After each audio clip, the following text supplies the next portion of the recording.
السلام علیکم ورحمۃ اللہ وبرکاتہ۔ یورک ایسڈ پیورین کے ٹوٹنے کی وجہ سے جسم میں یورک ایسڈ بنتا ہے جو خون سے گردوں تک پہنچتا ہے، گردوں سے پیشاب کے ذریعے جسم سے باہر نکلتا ہے۔ جب یورک ایسڈ جسم سے باہر نہ نکلے تو یہ جسم کے اندر چھوٹے چھوٹے کرسٹل کی شکل میں جوڑوں میں جمع ہونے لگتا ہے۔ اس کی وجہ سے جوڑ بیکار ہو جاتے ہیں اور مریض کا چلنا پھرنا بھی مشکل ہو جاتا ہے۔ یورک ایسڈ بڑھنے کا تعلق صرف غیر صحت بخش غذا کھانے سے نہیں ہے، بلکہ یورک ایسڈ ذہنی امراض اور دل کے جملہ امراض ہونے کے باعث بڑھ سکتا ہے۔ یورک ایسڈ کو کنٹرول کرنے کے لیے چند عادات کو ترک کرنا پڑتا ہے اور چند غذائی عادات کو اپنی روزمرہ زندگی میں شامل کرنا پڑتا ہے۔ یورک ایسڈ بڑھنے کی علامات: جوڑوں میں درد ہونا، گانٹھیں پڑنا، پیر کے انگوٹھوں میں سوجن، جوڑوں میں سوجن۔ یورک ایسڈ بڑھنے پر بڑے کا گوشت کم کر دیں، کم چکنائی والا دودھ استعمال کریں، اومیگا 3 فیٹی ایسڈ زیادہ استعمال نہ کریں۔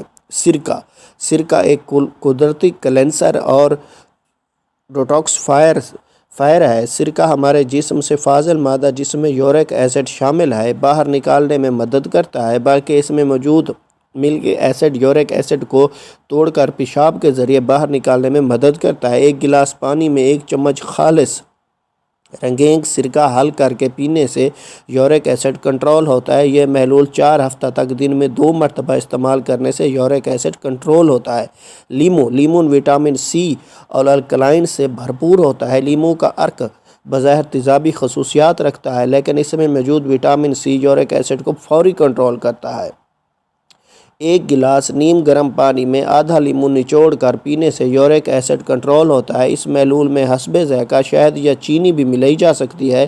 اس محلول کو صبح نہار منہ 4 ہفتے تک پینے سے جلد فائدہ ہوتا ہے۔ اس کے علاوہ وٹامن سی لینے کے لیے ڈاکٹر کے مشورے کے مطابق وٹامن سی سپلیمنٹ بھی لیے جا سکتے ہیں۔ سبز چائے روزانہ رات کھانے کے بعد سبز چائے پینے سے یورک ایسڈ کنٹرول ہوتا ہے اور گنٹھیا کا درد نہیں بڑھتا۔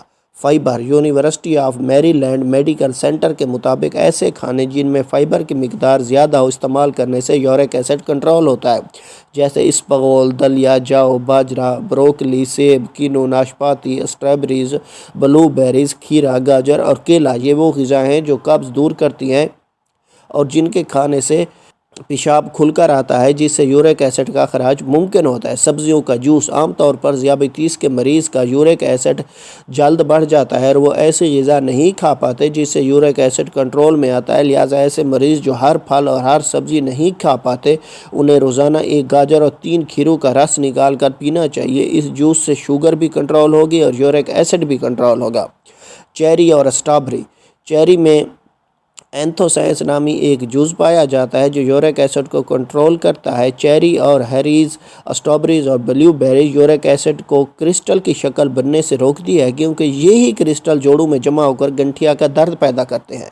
بیکنگ سوڈا، جسے ہائی کاربونیٹ آف سوڈا بھی کہا جاتا ہے، یورک ایسڈ کو کم کرنے اور جوڑوں کا درد کم کرنے میں انتہائی مفید ہوتا ہے۔ بیکنگ سوڈا یورک ایسڈ کو پگھلانے اور گردوں کے ذریعے نکالنے میں مدد کرتا ہے۔ آدھا چائے کا چمچ بیکنگ سوڈا 1 گلاس پانی میں حل کر کے دن میں 1 دفعہ پئیں۔ ہائی بلڈ پریشر اور 60 سال کی عمر سے زیادہ افراد ڈاکٹر کے مشورے سے اس ٹوٹکے پر عمل کریں۔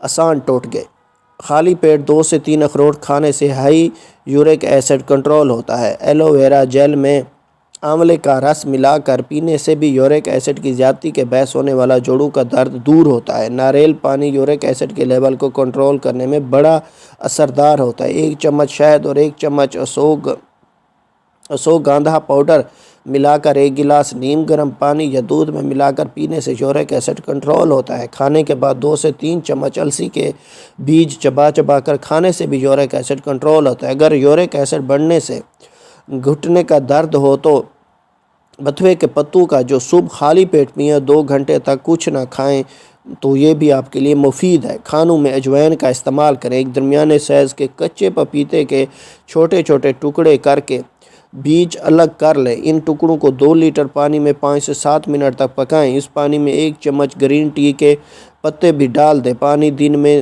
2 سے 3 بار چائے کے ساتھ پئیں۔ اس سے بھی آپ کا یورک ایسڈ کنٹرول ہوگا۔ سدا خوش رہیں، سلامت رہیں، والسلام۔